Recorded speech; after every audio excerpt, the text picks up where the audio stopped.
في لحظة كده بتقف فيها وتبص حواليك وتقول: أنا بشتغل كل يوم، بصحى بدري، بلف، بجري، بس النتيجة فين؟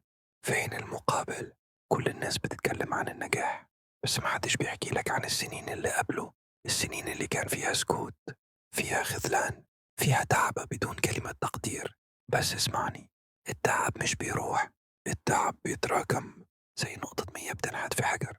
كل مرة وقفت فيها على رجلك، كل مرة كتمت دمعة، كل مرة كملت وانت مش قادر، ده كله ما راحش.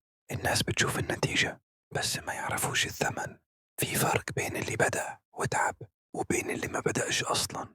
الفرق بينك وبين أي حد ناجح إنك مش بتسيب الطريق حتى لو ما فيش وردة، حتى لو كله تراب، انت لسه ماشي. فمتحكمش على نفسك بسرعة، متحكمش على تعبك إنه راح، يمكن نتيجته جاية بس محتاجة منك شوية كمان. لو وصلت لهنا فأنت مش قليل، ولو الكلام ده لمسك فاعرف إنك تستاهل حاجة أكبر بكتير.